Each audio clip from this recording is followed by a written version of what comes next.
7 years. That's how long it had been since she last saw him. The man who once promised her forever, then left her shattered with nothing but a ring that never fit again. The world had turned cold for Amina, but she learned to rebuild herself in silence, not with anger, not with revenge, just silence, the kind that unnerves those who once hurt you. Then one bright afternoon, a black BMW glided through the dusty streets of her hometown. Inside sat her ex, smiling, draped in imported suits, beside a woman whose laughter sounded rehearsed. His new bride, and there she was, standing across the street in a crisp white dress, holding files instead of flowers. Their eyes met. For a moment, time froze. He came to flaunt his success, but he didn't expect to see hers. Because sometimes, silence is louder than any scream. Before we begin, make sure you're comfortable. This story isn't just about love lost, but about strength reborn. If you've ever been broken, betrayed, or underestimated, this one's for you.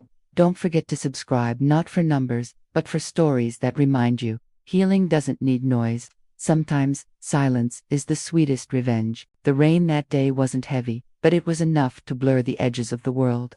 Amina stood under the old university archway, clutching her books to her chest as if they could hold her together. He was late again. Malik always was charmingly late, unapologetically confident, the kind of man who believed the world waited for him. But this time, she wasn't smiling. Something in her chest felt off, as if the air had grown heavier without warning. When he finally appeared, she noticed the small details first: the tucked-in shirt that wasn't his style, the perfume that wasn't hers. He avoided her eyes. "We need to talk," he said. The 5 words every woman dreads when her heart has already built a home around someone. The world didn't end with a scream or a slap. It ended quietly, with her whispering, "Who is she?" and him not answering.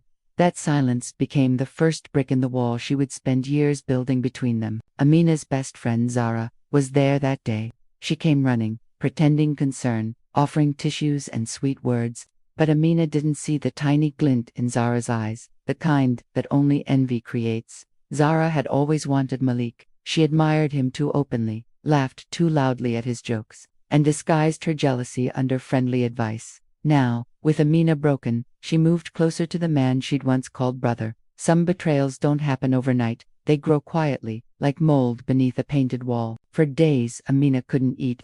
She moved like a ghost through her college corridors, her once bright laughter replaced by an echo of who she used to be. Malik's absence was a wound, but Zara's friendship made it sting worse. She noticed how Zara's words changed. Subtle things like, "He wasn't good enough for you," followed by, "You should see how he's doing now." It was manipulation disguised as concern, and Amina, too numb to think, believed her. Weeks passed, and Malik's name started appearing beside Zara's, in whispered conversations. Amina heard it in the cafeteria, in the library, even in the mirror of her own doubt. When she finally saw them together, his hand brushing Zara's shoulder, her laugh echoing like betrayal, it didn't feel like an explosion. It felt like drowning slowly, watching air bubbles rise while you sink deeper, knowing no one's coming to save you. She didn't confront them. Not once. The silence that began as shock slowly turned into her armor. People expected her to scream, to fight, to cry publicly, but she didn't. She finished her semester quietly, returned her textbooks, and disappeared from campus like a shadow fading with the evening sun. No goodbyes, no explanations, just absence, sharp, unsettling, and powerful. Back home, life moved on, but she didn't. Her father noticed the change first. She no longer sang while washing dishes. She no longer argued about small things. She spent long nights awake, staring at the ceiling fan as it turned like the endless circles of her thoughts. But something inside her had started to shift. It wasn't healing yet, more like a storm forming quietly over still water. In the months that followed, Amina found refuge in work. She began volunteering at a local women's center, teaching underprivileged girls how to read and write. Each child's laughter stitched a small part of her heart back together. For the first time, her worth wasn't tied to how someone looked at her. She realized love wasn't supposed to make you feel small. That realization hurt, but it was the kind of pain that teaches. Zara and Malik got engaged a year later. The news traveled fast, even reaching Amina through mutual friends who spoke as if she still cared. She didn't respond, but that night, she allowed herself one cry, not for losing him, but for losing the version of herself who believed betrayal couldn't come from those you loved most. When she wiped her tears, she made a silent vow. She would never beg to be understood again. Over time, silence became her language. She stopped explaining herself to people who only listened to reply. She learned to let go without closure, to move without announcing it. That's how she ended up in the city, a place where no one knew her story, where pain could blend into the crowd. She worked harder than anyone else, burning through days and nights until success was the only thing louder than her heartbreak. Years passed, Malik's name faded from conversation. Zara's wedding photos surfaced online, all filters and fake smiles. Amina saw them once, then never again. She was too busy building something real, her own company, her own peace, her own life, but deep inside, that quiet promise she made to herself still pulsed. She would never let noise define her again. Her silence wasn't weakness anymore. It was discipline. It was control. And little did she know, that same silence, the one that once protected her, would soon become her most powerful revenge. Because 7 years later, Malik would return, expecting her to still be broken. But Amina she'd learned that healing doesn't announce itself. It just stands taller when the past drives by in a luxury car. That day would come soon enough. But for now, the world slept, unaware that somewhere in the quiet corners of her apartment, a woman who once wept was learning how to win, without ever saying a word. The first lie was small enough to pass as kindness. Zara told Amina that Malik had been under pressure, that his parents didn't approve of girls who dreamed too big, that maybe he needed space to figure himself out. It sounded generous. It also placed the blame in Amina's lap. Too ambitious, too focused, too much. The sentence landed softly but lodged like a thorn. That's how envy works when it wants to keep the victim close. It hides its empathy, it studies your wounds, and it presses exactly where it hurts most. Soon, Zara became the translator of Malik's moods. He said he still cares, she would whisper, eyes lowered, as if protecting sacred news. He just needs time. Amina wanted to believe it, so she did. She kept her dignity, kept her distance, and waited because waiting felt nobler than begging. Meanwhile, Zara edited every silence into a story, added color where there was none, and trimmed facts until they resembled what she wanted. Each retelling pulled Amina farther from the truth and closer to a version where she would accept less and call it love. Rumors grew legs. Someone said Amina had started treating Malik like a project. Someone else swore she'd asked him to skip a final to attend a networking event she cared about. None of it was real. But gossip is a scavenger. It feeds on whatever emotion bleeds first. Amina noticed how professors looked at her with a touch of pity she hadn't earned. She noticed how classmates stopped telling her about parties where Malik would be present, just to avoid awkwardness. She hadn't caused a scene, yet she was painted as the storm. One afternoon in the library, Amina found her notes rearranged. Margins scribbled with, "You're not as smart as you think." She laughed it off, blamed it on a bored freshman, and recopied her pages. She didn't see Zara watching from the end of the aisle, biting back a smile so subtle it could pass for concern. Later, Zara sent her a message. "People are jealous of you. Keep your head up." It sounded supportive. It was also baitly reinforced with a compliment. To see how easily trust could be guided, the lies became bolder when no one challenged them. A fake screenshot appeared in a group chat, a supposed text from Amina, asking Malik for money he never gave. In the screenshot she used words Amina wouldn't have used even on her worst day, but outrage loves shortcuts, and screenshots are cheap. When Amina confronted Zara with a trembling voice, "Did you see this?" Zara gasped, clutched her chest, and whispered, "Who would do this to you?" The performance was flawless. Even Amina wanted to believe it. Malik began to keep his distance publicly, while keeping the private door ajar. A stray late-night call, a message that said, "I'm confused." A voice note full of silence and one exhale, heavy enough to suggest regret. Amina sat with her phone by the window and counted streetlights, bargaining with hope like it was a deity that demanded attention. She didn't know Zara had set the scene, whispered to Malik that Amina was seeing someone else, suggested he protect himself, offered to handle it so his reputation stayed intact. Then came the scholarship. Amina had been shortlisted for a prestigious fund that paid for a research trip to Nairobi. The morning of her faculty interview, an email showed up in the committee's inbox from her accountant, polished, arrogant, and full of lines she would never write. It said she was guaranteed to be chosen, and hinted that one of the professors owed her a favor. The committee went cold. She walked into a room that had already decided.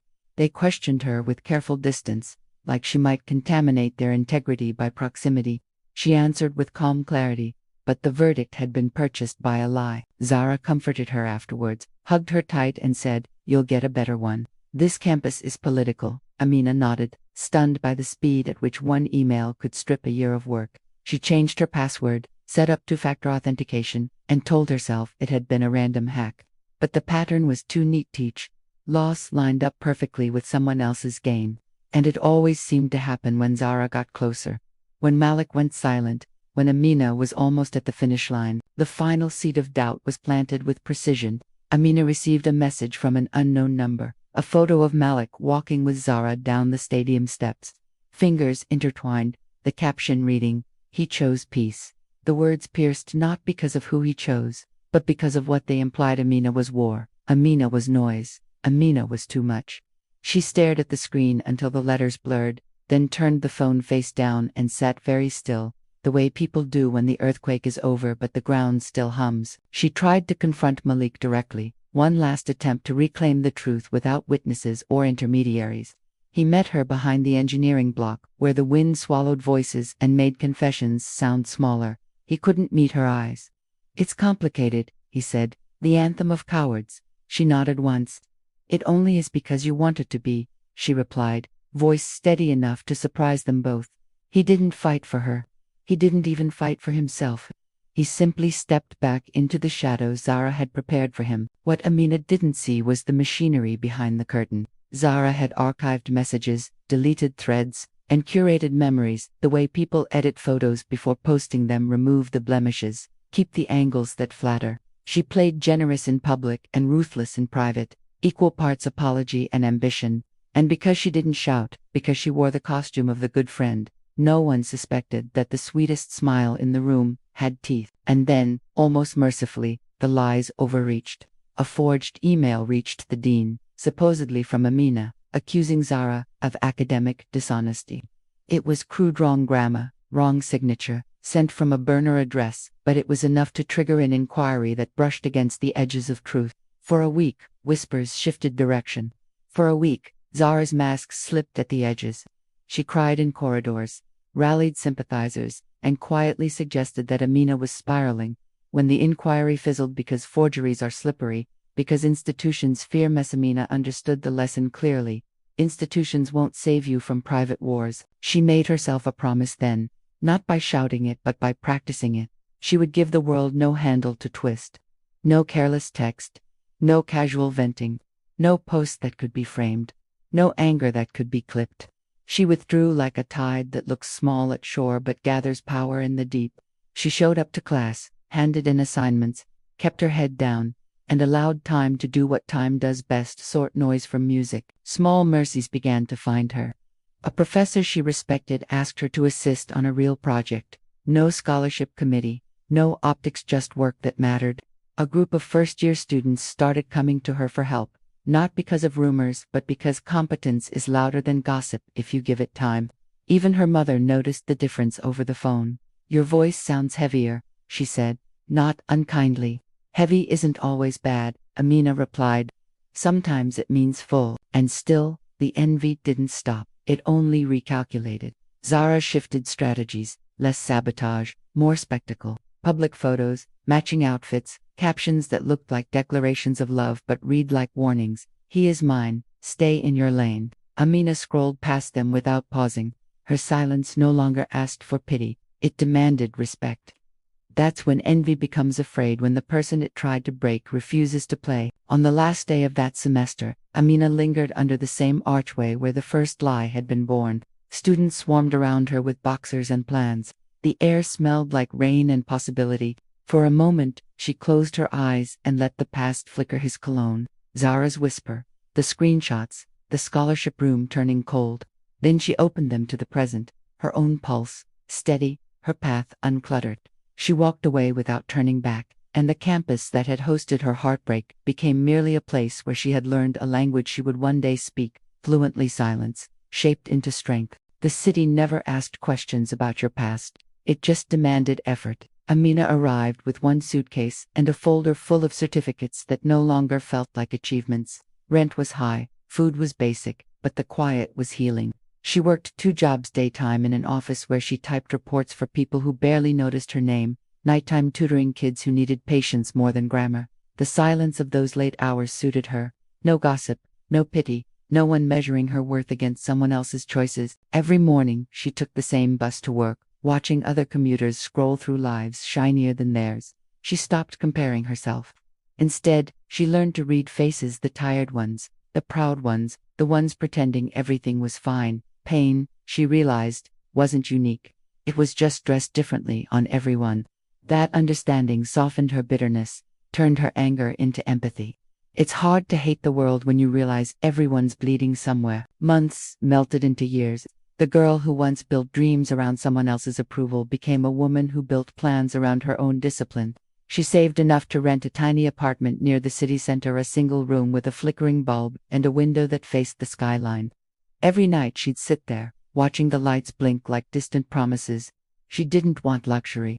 She wanted peace, and she was slowly earning it. Then one day, the company she worked for announced a scholarship program for internal employees, a full sponsorship to study business development abroad. It was everything she'd once been denied. Fear whispered that history might repeat itself, but growth means applying even when your hands shake. She stayed up 3 nights crafting her proposal, printing, revising, perfecting. When she submitted it, she didn't pray to win. She just prayed not to lose herself trying. Weeks later, her name appeared on the official notice board. Selected, not by accident, not by pity, by merit. Her manager shook her hand and said, "You earned this." That sentence alone erased years of quiet self-doubt. She packed her bag, hugged her mother, and promised to return better, not bitter. That night, for the first time in years, she cried, not because she was broken but because she was whole again. Life abroad wasn't glamorous. It was lonely, cold, and brutally honest. She worked part-time, studied full-time, and learned that success demands solitude before it rewards you. There were nights she fell asleep over books. Mornings, she woke with tears dried on her cheek. But every hardship felt different now. It wasn't humiliation. It was investment. Every degree she earned, every project she finished, she wrote her name with pride. No borrowed validation. No need for applause. She met people who valued her mind before her face.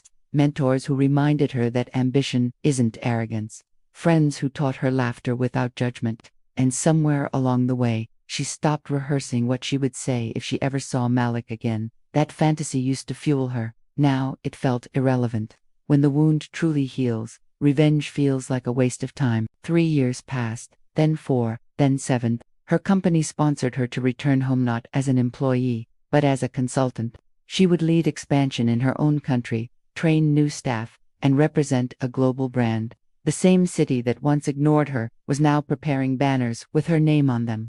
Fate doesn't always apologize, but sometimes it gives you a stage. The day she landed, she noticed how familiar everything looked but how unfamiliar she felt. The air smelled the same: dust, rain, and distant smoke, but she had outgrown the need to belong to it. She visited her old neighborhood quietly, walked past the house where her mother still lived, kissed her forehead, and sat for hours talking about nothing and everything. Her mother looked at her daughter's crisp blazer and said softly, "You've become the woman I prayed you would be."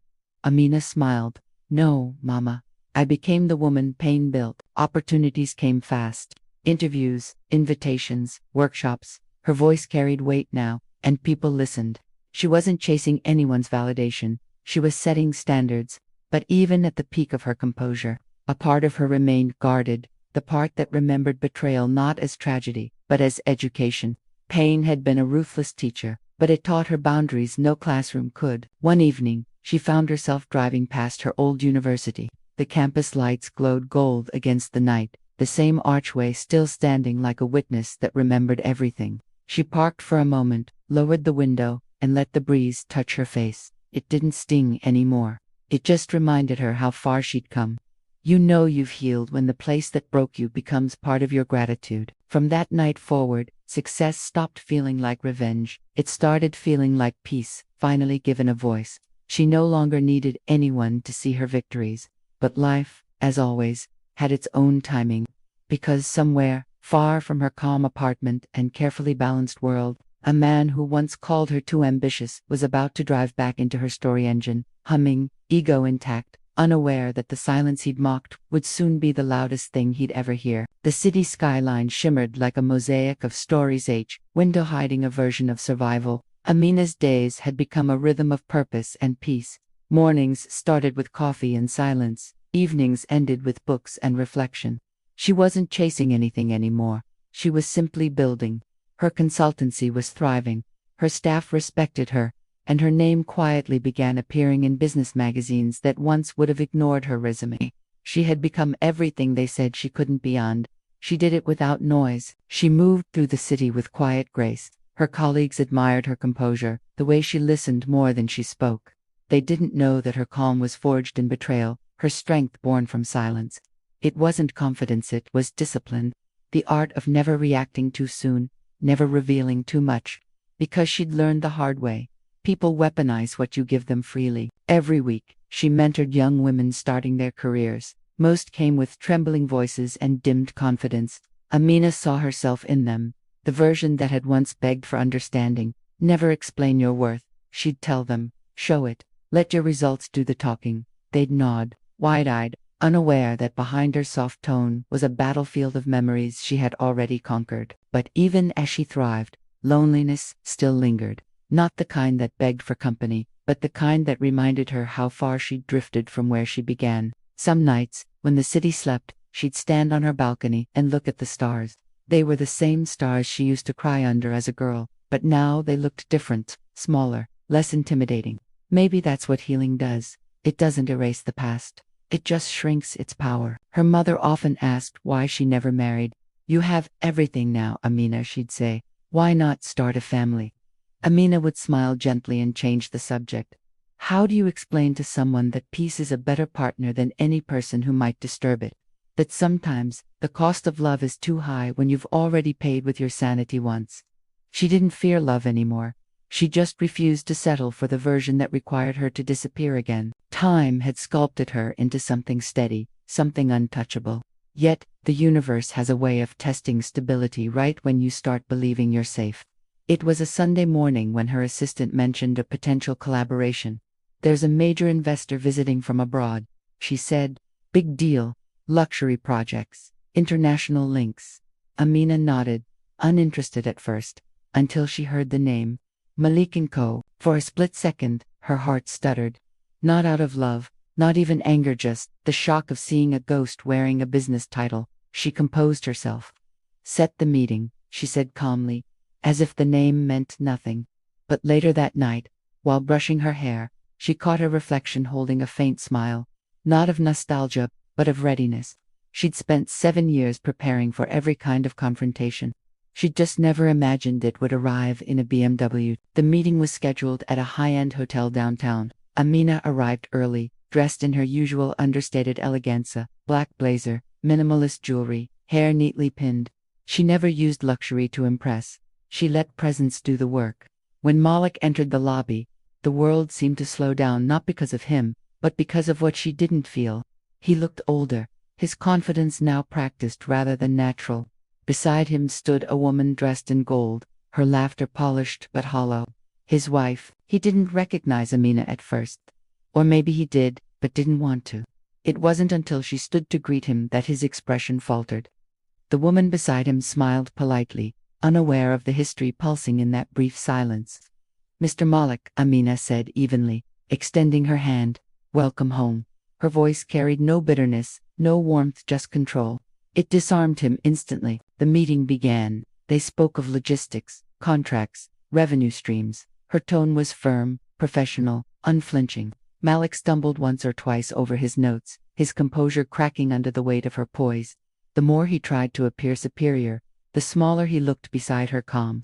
It was poetic. The same man who once left her for being too ambitious was now trying to impress her company. Life had a cruel sense of balance. When the meeting ended, Malik's wife excused herself to take a call. For the first time in years, they were alone. The air thickened with all the things left unsaid. You've changed, he said quietly. Amina looked at him for a moment. then smiled faintly. "No," she replied. "I just stopped shrinking." He tried to apologize, fumbling through excuses that sounded rehearsed. She didn't interrupt. Silence did the talking. Nothing punishes guilt more than someone who refuses to engage with it. She left before he could finish, her heels echoing softly against the marble floor. As she walked away, she felt lighter, not because she confronted him, but because she finally realized she didn't need to. Forgiveness wasn't for him, it was for her peace of mind. And as she stepped into her car, the city lights reflected on her windshield like quiet applause. That night, Malik couldn't sleep. His wife asked what was wrong. He said nothing.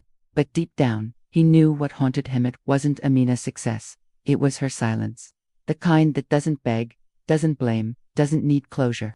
Just moves forward and leaves you behind, wondering when you stopped mattering. Amina, on the other hand, slept peacefully.